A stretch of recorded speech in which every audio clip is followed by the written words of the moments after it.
Addis Ababa. Born in 2006 in Ethiopia's capital, Hassett grew up with a passion for academics and advocacy. Standing at 5 feet 10 inches, she is fluent in Amharic and English and is currently a second-year chemical engineering student at Addis Ababa Science and Technology University.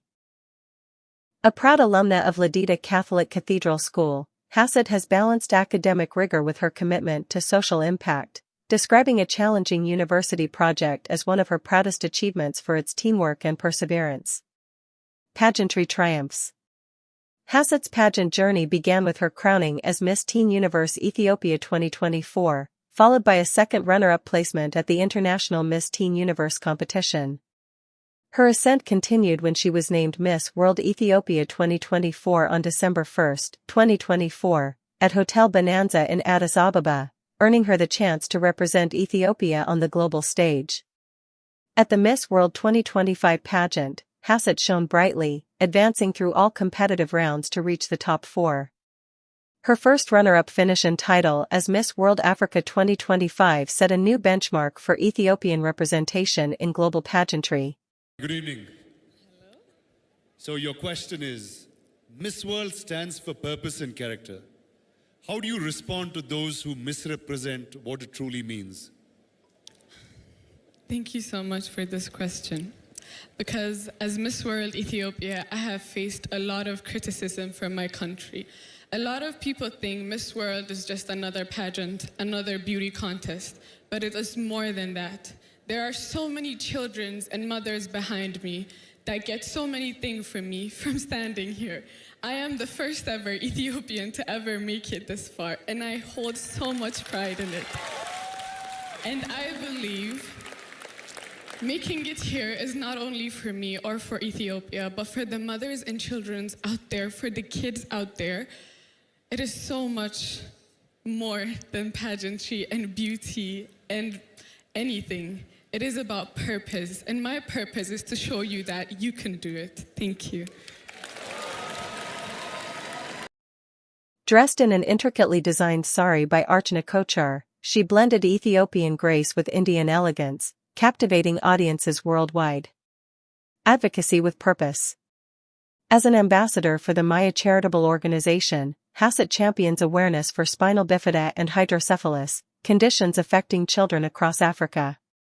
Her Beauty with a Purpose project focused on maternal health, girls' education, and mental health awareness in rural Ethiopian communities.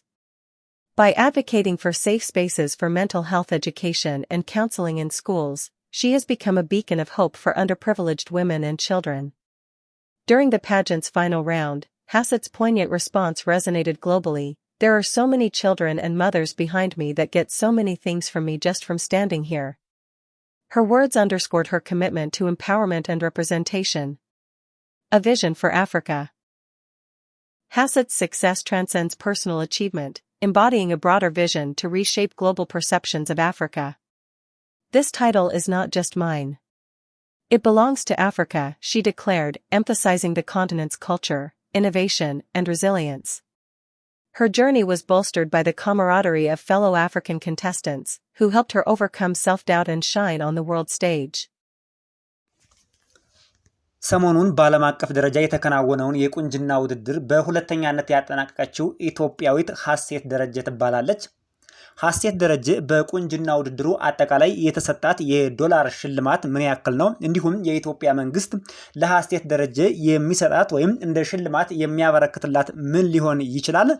እንዲሁም አጠቃላይ ለሐሴት ደረጀ የመጡላት ታላላቅ ስፖንሰሮችና አጠቃላይ የፕሮጀክት ስራዎች ምን ይመስላሉ የሚለውን በተለይ ደግሞ ልትሸለም የቻለችው የዶላር ብዛት ስንት ነው የሚለውን ከመናገራችን በፊት ስለ ሐሴት ደረጀ ያገኘነውን ባዮግራፊ ኢንፎርሜሽን እንንገራችሁ። ሙሉ ስሟ ሐሴት ደረጀ አድማሱ ይባላል። የተወለደችው በ2006 ዓመተ ምህረት ነው። ያ ማለት አሁን 19 ዓመቷ ነው ማለት ነው። ተወልዳ ያደገችው ደግሞ በመዲናችን አዲስ አበባ ነው። ቁመቷ 1 ሜትር ከ78 ይረዝማል። የትምህርት ደረጃዋ እንግዲህ የሃይ ስኩል ትምህርቷን የተማረችው ልደታ ካቶሊክ ትምህርት ቤት ነው የተማረችው። አሁን በአዲስ አበባ ዩኒቨርሲቲ የኬሚካል ኢንጂነሪንግ የሁለተኛ ዓመት ተማሪ ናት። ገና ትምህርቷን አልጨረሰችም ማለት ነው። እንግዲህ ከዚህ በፊት የነበሯት አቺቭመንቶች ምንድናቸው የሚለውን ስንመለከት ሚስ ቴን ዩኒቨርሲቲ በኢትዮጵያ ተካሂዶ ነበር። በሱ አንደኛ ወጣለች በ2024 የዛሬ ዓመት ማለት ነው። እንዲሁም አሜሪካን ሀገር ውስጥ 10 ታላላቅ ዩኒቨርሲቲዎችን መርጦ የቁንጅና ውድድር ተካሂዶ ነበር በፍሎሪዳ ማለት ነው። እዚህ ላይ ሁለተኛ ነው የወጣችው ማለት ሶስተኛ ነው የወጣችው። ሰከንድ ራነር ይላል። ሰከንድ ራነር ማለት ሶስተኛ ደረጃ ማለት ነው። አሁን ደግሞ በዓለም አቀፍ ደረጃ በ2025 የተከናወነውን የቁንጅና ውድድር ፈርስት ራነር ያ ማለት ሁለተኛ ደረጃ ሁና አጠናቃለች። አንደኛዋ እንግዲህ ታይላንዳዊ ናት። የተጭበረበረ ነገርም አለው። ኢትዮጵያውያንን አጭበርብረውናል። ስለሱም መረጃ እንነግራችኋለን። ምን ላይ ትሰራለች፣ የምትሰራቸው ፕሮጀክቶች ምን ናቸው የሚለውንም ያንድ የእርዳታ ድርጅት አምባሳደር ናት። ማያ ቻሪቴብል ኦርጋናይዜሽን ይላል። በተለይ ይሄ በጤናው ስፓይናል ባይፊዳ እና ሃይድሮሴፋለስ ያለባቸውን ህፃናት የሚረዳ ድርጅት ነው። ሃይድሮሴፋለስ የምንለው ህፃናቶች ሲወለዱ በጣም ራሳቸው ትልቅ ሆኖ የሚወለዱ ማለት ነው። እሱ ከፍተኛ የሆነ የአእምሮ ህመም የሚያመጣ በሽታ ነው። እነሱን ህፃናት የሚረዳ ድርጅት ነው። እንዲሁም ስፓይናል ባይፊዳ ጀርባ አካባቢ ቨርታብራል ኮለመን ላይ የሚፈጠር ክፍተት አይነት ነገር ነው።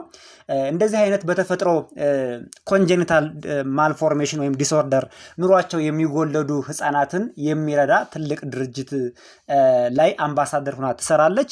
ቢዩቲ ዊዝ ፐርፐዝ የሚባል ፕሮጀክትም አላት። በተለይ የእናቶችን እና የልጃገረዶችን ንቃተ ህሊና ላይ የሚሰራ ድርጅት ነው። እዚህ ላይም ትሰራለች ማለት ነው። ሀሴት እንግዲህ ፋሽን ሞዴል ናት በፕሮፌሽናል ባክግራውንዷ። አሁን ከትምህርቷ በተጨማሪ የፋሽን ሞዴል ናት። ሙዚቃም ትሞክራለች።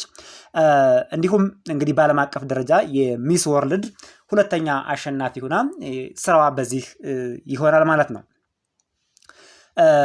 ቋንቋዋን ስንመለከት 2 ቋንቋዎችን ነው የምትችለው፣ አማርኛና እንግሊዘኛ ብቻ ትናገራለች። ሃይማኖቷ ደግሞ የክርስትና እምነት ተከታይ ናት ማለት ነው። ስለ ሀሴት ደረጀ ይሄን ከነገርናችሁ በኋላ አንደኛ የወጣችሁ ደግሞ ታይላንዳዊ ናት። እንግዲህ የተጭበረበረ ነገር አለው። እቺ ታይላንዳዊ ሱቻታ ቾዋንገስሪ ትባላለች።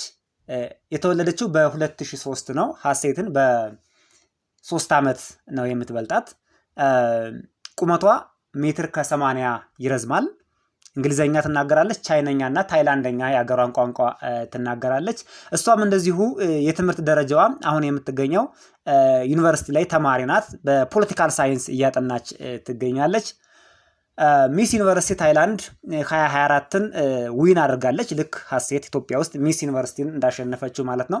በቻሪቲ ኦርጋናይዜሽን ይቺ ታይላንዳዊ እንግዲህ አንድ ቻሪቲ ኦርጋናይዜሽን ላይ ትሰራለች። የብረስት ካንሰር አዋየርነስ ላይ እንዲሁም የሴቶች አዋየርነስ ከፍ እንዲል እንደዚህ አይነት ፕሮጀክቶችን ትሰራለች ማለት ነው። እንግዲህ እንደተመለከታችሁት ከሀሴት የተለየ ፐርፎርማንስ አላየንባትም።